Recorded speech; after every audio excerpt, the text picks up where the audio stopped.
back injury, believe it or not. This time it is not so much of a lower back, but this is like a mid back / core injury.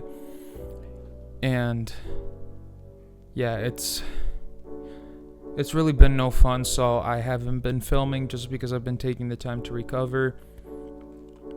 I was able to do bench and stuff, and it's been a week or 2 weeks since I got the injury, and part of it had to do with the last deadlift video. You can see where I yanked the weight. That definitely did not help, but I don't think that's the full cause of the injury, but it definitely played a big role in why I got the injury.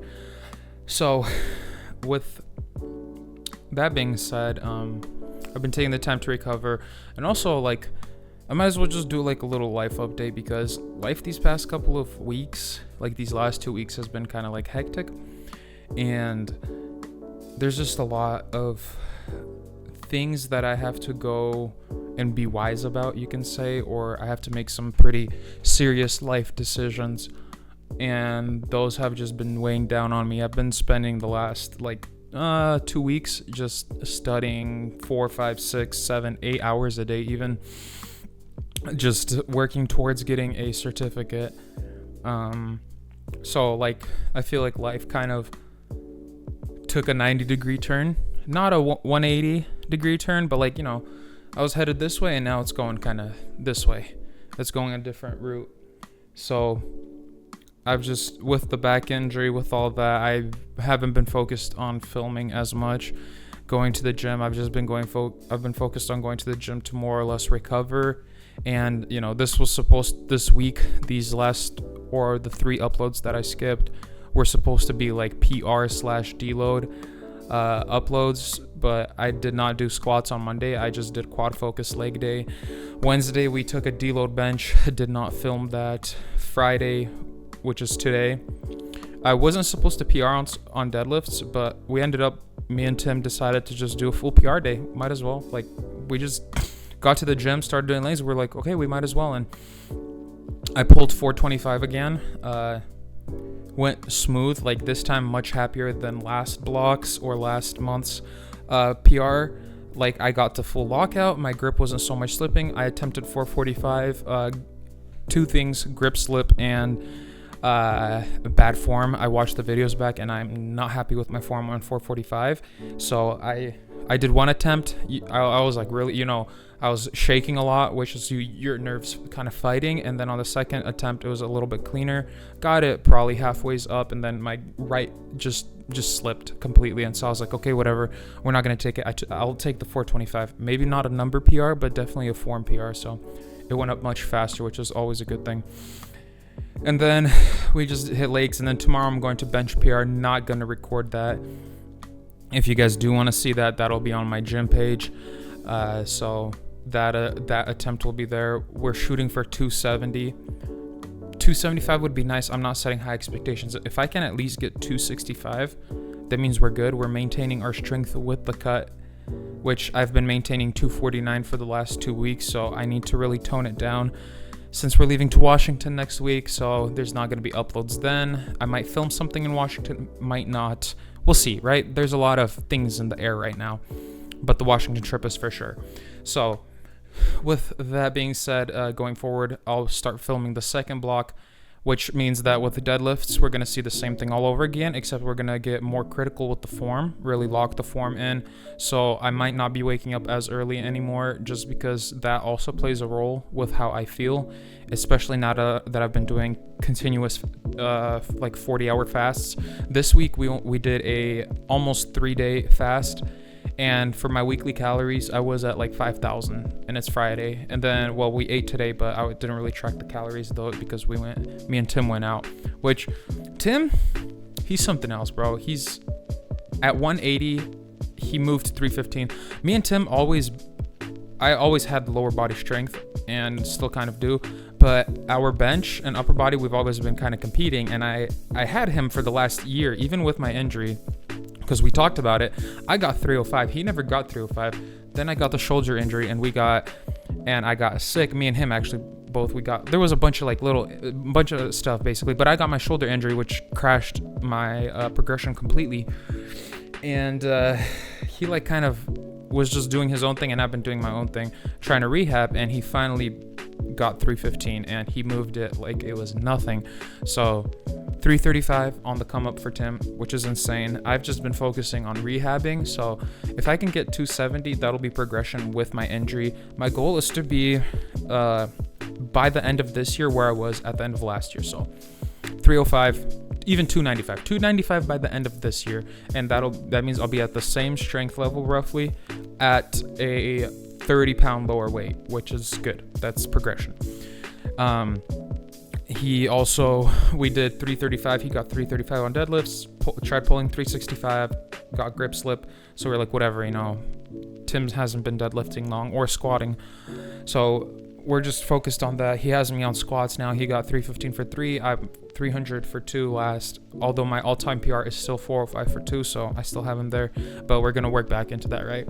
So that's just kind of like the gym thing. I know it's a different video format, but I figured I'd just share some things with you guys. And just, life for me in general has been like, I'm used to, I want to say chaotic, but over this last year, my life has definitely been not severely eventful. I've just been, focused on my own thing. And then this last month or so, after turning 20, things have just kind of gone sideways, not in a bad way, but like, life is just going down a very, very different route very, very, very quickly.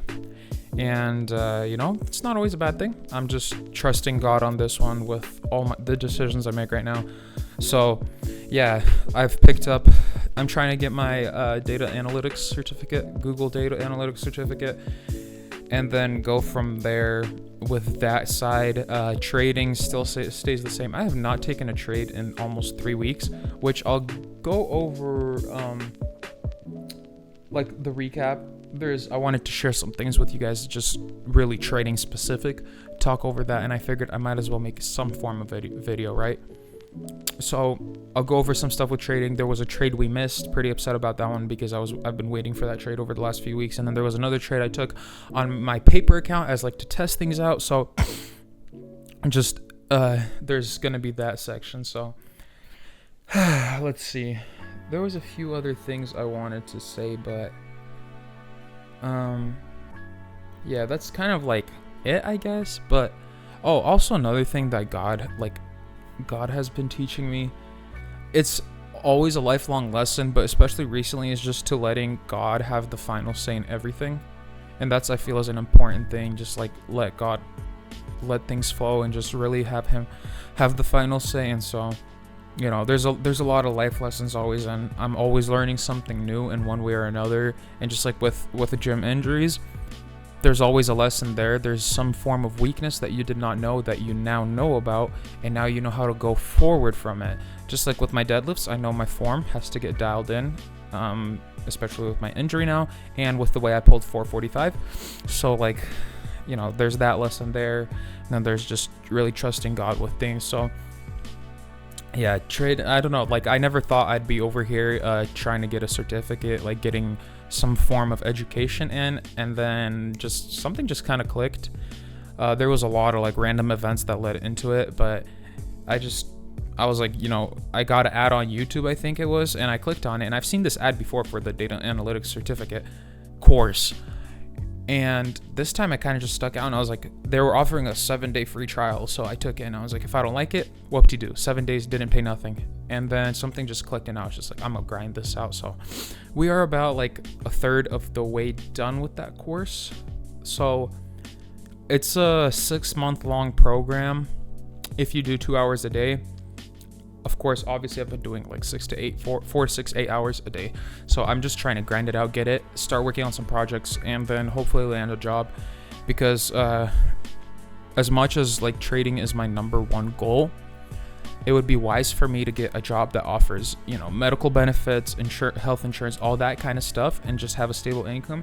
And then I can pour and funnel money into my trading account and then other business ideas and just go from there. And that's just like a really smart perspective, because especially in the trading world, everybody preaches breaking the 9 to 5 and all that stuff, and they're like, oh, gotta get that Lambo, gotta, not be in the rat race and all that stuff. And like, sure, yeah, it works for some people. Like, some people really dedicated, get it down, and then trading is their full income. But most actual traders and most wise traders, like traders that I really look up to, people who day trade, started or still have their 9 to 5 or just like a base level job, not even a base level, just a good source of steady income, and then they grow from there. And then, the smart way to go about it is, if you can make double your income on trading, you can now leave your job comfortably. If you're making 2 times, so if I'm making $60K a year off of my main job, I got to be making $120,000 a year of trading to comfortably leave that $60K job. And then now you can go full time. And that's just the smartest way to go about it. And I'm just thinking, thinking 5-10 years out at a time, and really just trying to, what's the wisest approach. It's still, the end goal always will be the same, but the vehicle that gets me there, or the route to get there, can constantly change, right? And that's just my thought process behind that has switched to, okay, now I need to get more serious. I got to get a good stable job, and I can still focus on trading. Trading doesn't take, all day long. I just, some days I'll study 2-3 hours. Other days it's like 1 hour, 30 minutes. It does not, at this point in my trading career, it does not take up much time, other than just going over my journaling, which I've been kind of slacking a little, but going over the journaling, going in and just really dialing down your trading plan, back testing, because now I have a solid foundation. All I have to do is build up from there, and I don't need all the time in the world to build up from there. You do not need much time to trade. People think that, oh, you have to dedicate your entire life and everything you do to trading, but no, you really only need just, let's say 4 or 5 hours a week is plenty. 4 or 5 good hours of work a week is more than enough for trading. There's obviously reading books and watching YouTube videos and all that stuff, but 4 to 5 hours of you just spending time on the charts, going over your old trades and that stuff, and really just dialing down what your plan is all you really need. And I'm starting to understand that. And then if I can have a good stable job, I can now do this a lot more comfortably, knowing it's not the only thing my income is relying on. So that's just like, I guess, my little update with my injury, with like how life is going. Just life right now is just very, very mysterious. I'm not used to this. Like, it's just everything that I've been working on has been leading up to these kind of moments, and now I have to make a lot of choices that can change my life in drastic measures and drastic ways. So yeah, I do want to, especially after Washington, get back into the YouTube grind, just because, to give myself some time to really heal up. And it's very inconvenient that I have an injury, but I don't want to film like the whole rehab stuff, at least not at this moment. It's just a lot of boring. I could film the back days, but with the injury I didn't have much motivation. I could go forward, just film the back days, film the rehab stuff, but that's just like my little update. I want to dive into the charts now, because that's where my technical mindset, and I can go over all that stuff. And I do want to show you guys 2 trades, 2 very good examples of what very good trades look like, and just break down some stuff with you guys so you guys can understand it more, and so that I can look back on and always find room to improve, which is very, very important. So let's hop onto the charts.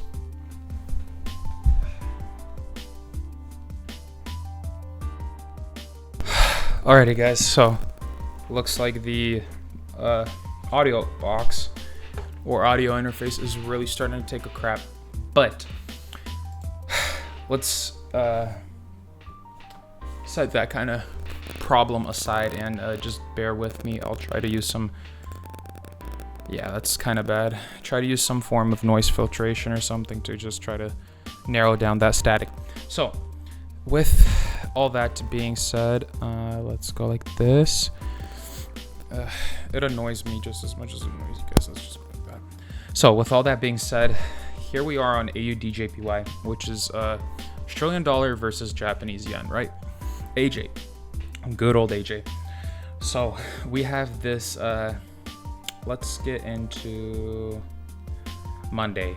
So first of all, let me break down what is displayed before you guys, what all of this means. Here we see, how should I go about this? So let's go from left to right. Rejection of area of interest, right? Going back in time, we have some form of level right here, some form of price action, previous price action. We see price kind of rejected off, it broke to the downside, we had a strong rejection back down. Then we broke out, came back, wicked very strongly off it. And then if we go back in time, there's a lot of right here, we see some price action. Let me just draw for you guys. I got to remember that the mouse for some reason does not show. So kind of I'll use this drawn right here, this area right here, and this area right here. There's also some forms of rejection right along this line, right? And this, as we can see, if we just drag this all the way back, boom, just so happens to be where price also rejected previously in the past, and this box kind of continues. But we also see that we are on a strong downtrend, right? Our overall direction is downtrend. We broke out of this zone and we absolutely dumped, which is pretty common for the Japanese economy. We get various dumps and very random spikes back up. So we had a rejection right here, rejected to the upside, tried to have some form of pullback before we dumped right through it, rejecting off this very, very old zone. I'm talking about ever since the beginning of the year, probably. So over the course of this entire year, the zone has been respected and broken. And we see here, we have this rejection of AOI, as I wrote here, rejection of area of interest. Just remember that, AOI, area of interest, if that makes sense. Area of interest, you know, exactly what it sounds like, an area where price tends to react to. So we have this strong dump with a little bit of a bottom wick. Then we have an indecision candle on the 4 hourly, followed by another indecision candle that ultimately led to a push up. There we start respecting the zone. We reject once off it, and then we come back into it and reject again, creating this double top, these two strong peaks right here before we really tank. And we had a strong dump breaking through the area of interest, from which we found some form of area of interest lower. It does not matter to me in this case. These two are the more important ones to me. Not interested in this one for this week. Maybe for the next coming week, it'll be, you know, some relevant zone depending on what trade I take. Man, that crackle is annoying me. But we have this strong push up. It's frustrating. But we have this strong push up, right, into where this double top was.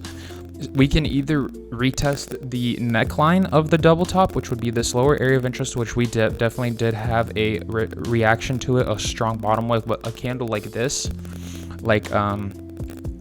this candle right here on a higher time frame is not a good sign for reversals. That means that buyers in this case were very, very dominant. So here, let me try to.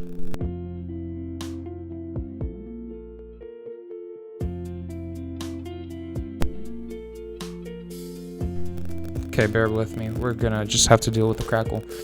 But with that being said, we had a strong close through it. Came back into this double top. As we can see, I wrote rejection of previous reversal, TP at previous area of interest, and then double top again. We formed yet another double top. And now for next week, I'm potentially interested in the neckline rejection. As we see here, we're starting a wick. I would like to see us come in a little bit higher. Of course, VWAP is here, so we could potentially see it continue dumping. I would like to see it come in and retest a little bit further up. So with that being said, if we break down lower time frames, I'm going to delete these because we are going to get into the trade that I missed. And these are kind of irrelevant now. Or actually, I do need that double top one. So I'll leave the double top one just so you guys can really see. And then, let's see. And then I'll delete the rest and we can kind of really break it down on a lower time frame scale, right? So if we go into the hourly, what's going on here? We see one rejection here, price comes back in, forms a indecision candle right here, then we reject again, closing down, and then we have this double top continuation to the downside where we formed a double bottom. And this is a key point in our take, where I took the take profit, right? Because this is the peak of the double bottom. This is the neckline. Keep that in mind. The neckline is typically the peak of between the double bottoms. So we have the two bottoms here, right? This is a very important part in where we set our levels. So we have a double bottom now on the hourly. Let's just go like this. Double bottom. And we have a strong push up, breaking through the neckline, which means we are now going up. Then we come into where we had that previous double top. Now, higher time frame holds more power. Remember that. This took me a very long time to fully understand, is that higher time frame holds more power. We had a higher time frame, a 4-hourly double top form. So this is, let me, bear with me, guys. I'm just trying to adjust this so that it's a little bit more convenient. It seems like I have a grounding issue with one of the wires, because as soon as I put my arm near or against this XLR cable, the crackle goes away. But with that being said, right, we have a strong close through the top, and now we come back into it. So I'm interested in it. I'm like, we're coming back to retest this double top. If we close through it, then we have a strong move. I am not interested in sells whatsoever. But when we go down to the 30-minute, we see we have these very convenient indecision candles. So if I just mark it up for you guys so you can understand /wicks, we have indecision candles, which means typically if you guys look at these three candles, they have something very common. They have very small bodies. Bodies are these green. This is a full body candle, right? These are full, like some examples. This is almost a full body, almost a full body. The wick is these lines below and above it, and these are very small body candles on the 30-minute, which means that there is some form of sellers in this area. We are in a uptrend, a shorter or a lower time frame uptrend, where buyers are holding strong dominance, right? And we can see right here is another example of indecision candles to the upside, right? Sellers try to take control, but there's indecision to the bottom. And then after these three candles, we get this doji kind of, which, candle patterns, I don't really care about them, but indecision candles, on the other hand, are key factors. And we have these three indecision candles followed by a strong close below, and this is where the entry would have happened. But look at the time, 2 a.m. I remember I was up at like midnight, a little after, and I was like, okay, I'm gonna set an alarm for in 2-3 a.m. whatever, just so I can remember to check and update on the trade and potentially take it. I slept through it, fell asleep, paid the price, right? Asian session, London. This is an Asian and London session pair, so you're not going to really get trades during New York session. It's going to be a lot of AM trades, so very late, 11 p.m., 10 p.m., 12 a.m. to 4 a.m. That's where most of the setups happen, which sucks, but it's a very nice pair to trade. But regardless of that, entry would have been on this close, 30-minute close, and then as we can see, we have a dump down. We have a strong rejection here. Why? Because we have another key, how do I put it this way? We have a key, the word is just on the, let's just say just another factor, right? We have the VWAP. The VWAP, which is your volume weighted average price. For those of you who don't know what VWAP are, you can do some research. I don't really trade off VWAP levels, but I do know that price tends to respect it, oftentimes rejecting off it, like we see right here, and rejecting to the bottom. And that's what we see here. We see a VWAP rejection, a very strong one, followed by an even stronger close below VWAP. So now this gives you more confidence and more confluences. That's the word, confluences. More confluence in the trade, which gives you a little bit more of a confidence in this setup. And now, why does the neckline of the double bottom, which we see here, why is the neckline important? Well, the neckline just so happens to be that area of interest, and that is the TP, or take profit, that we're targeting. We look to, I don't look to get the full move down. We could have definitely got all the way down into here if I had wanted to, but I don't care for that. I don't care about catching the whole move at this point in my trading career. I only want part of it.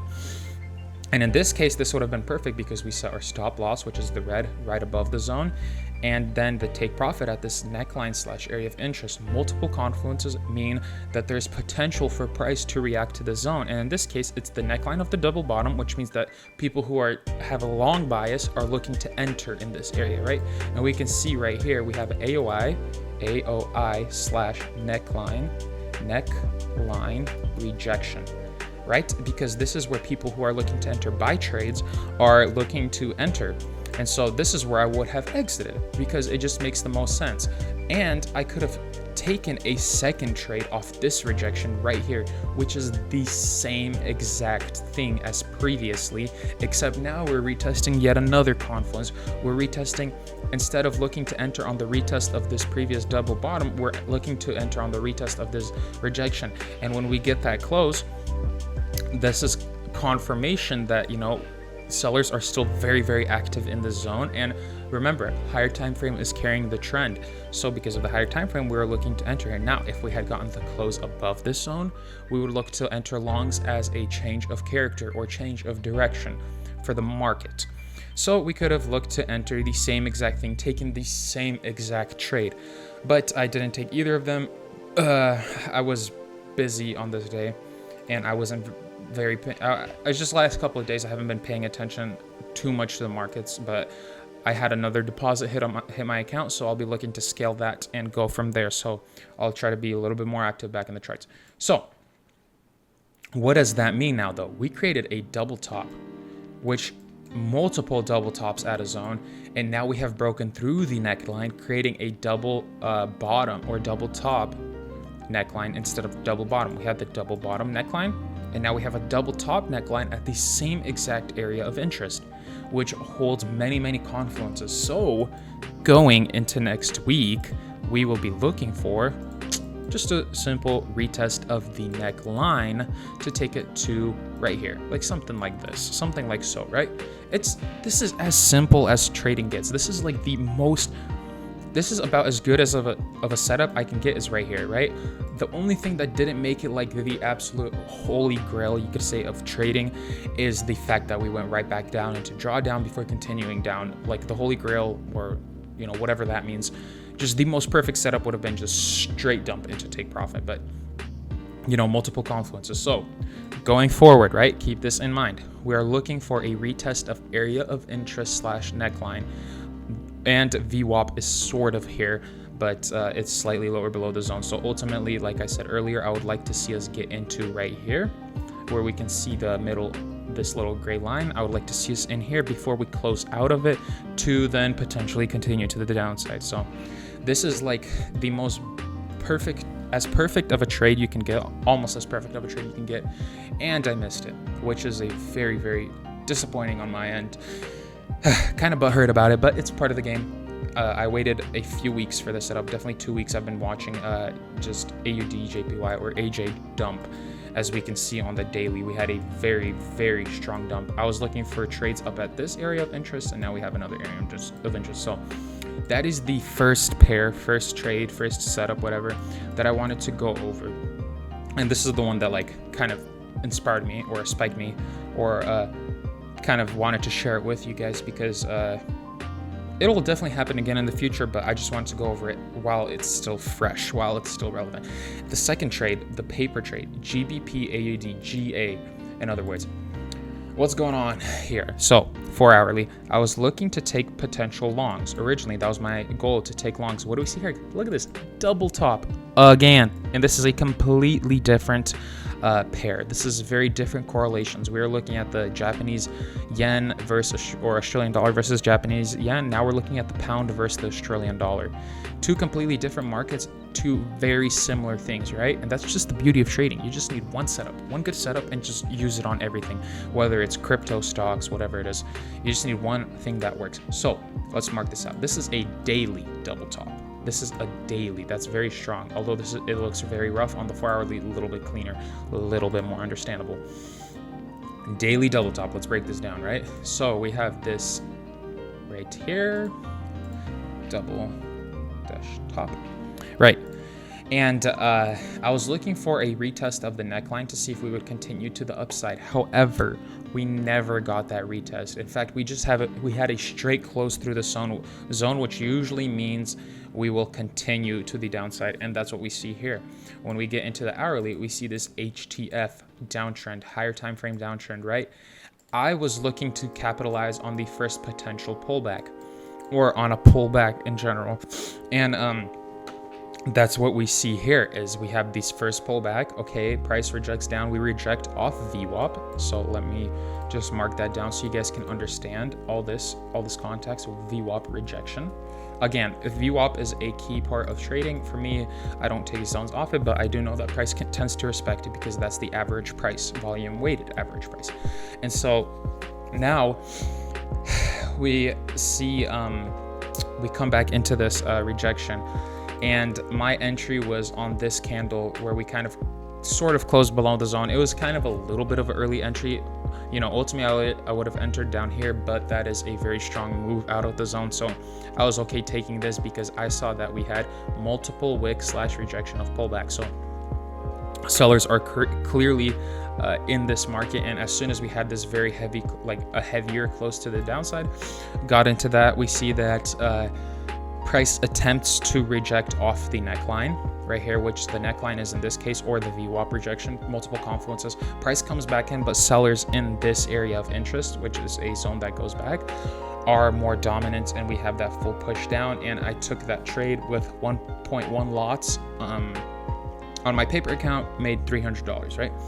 So this is another very good example, another setup I'm testing where on just a retest of the first pullback. And then we can see that we sort of have a rejection of the neckline, but now buyers have stepped in, and we've created a kind of interesting scenario where we have a lower time frame uptrend, which I can mark right here. So we have this lower time frame uptrend because we can see here LTF uptrend. I'm just marking this out so that it's easier for you guys to understand, right? We can see that sellers are trying to come in, but buyers now hold more power, and then we come into the neckline of the double top.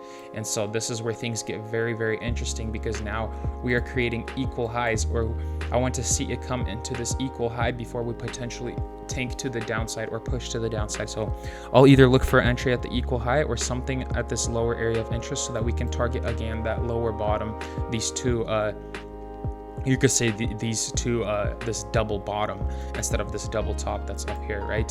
Which we have the double top and then we have the neckline. So this was the trade I took. This is not as ideal of a trade as I wanted to take, or like not my S tier setup, but this is definitely like a B or A tier. This is just a very different kind of trading atmosphere, where in this case we just took a rejection of area of interest, or just the top of a double top, where this is more of a, in a downtrend we try to get into that pullback so we can potentially target further down. But in this case, price just created a double top, potential reversal. We'll see. There's a lot of interesting confluences, because what we could see is buyers step in over here and buyers hold strength to potentially continue to the upside, something like that. But the thing is, that would be a very bad setup, because in this case we are in a higher time frame downtrend with a lower time frame uptrend, which creates a very interesting trading environment, to say the least. So yeah, that is my little yap session. There's like other pairs that I was following along, even looking into some futures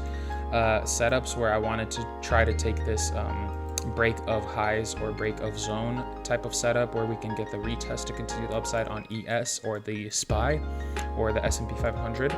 But we never came back down. As we see, we're continuing an uptrend, and I was testing out, as we can see right here. Here's another example of what I took, like kind of on AJ, where we have this area of interest rejection. This is just showing, this is completely different market, right? This is futures trading, which is what I used to trade. Just the same concept works. And then back on Forex, we have something very, like something similar, right? We just have an area of interest that we were rejecting. So that's just the two pairs I wanted to trade or show you guys, and just kind of update all of you guys on. And going into next week, we have an interesting environment to trade. AJ is still my top pair. I'll take a look for potential shorts off of this, just because on the 4-hourly, again, we closed below that neckline, although we are getting kind of wicks here. So there's potential for buyers to really step in, creating a higher low and continue to the upside for a reversal, or just like a little bit of a lower scalp. Potentially there's a lot of very different setups, and I'll just look to take one good clean one depending on the price action. So yeah, with that being said, that is what I wanted to share with you guys for this week. Just lots of improvement, lots of room for improvement, always just trying to constantly level things up. So with that being said, I'll catch you guys whenever the next video is, hopefully soon. And I hope you guys stay blessed. And yeah, I'll see you guys next time. Peace and take care.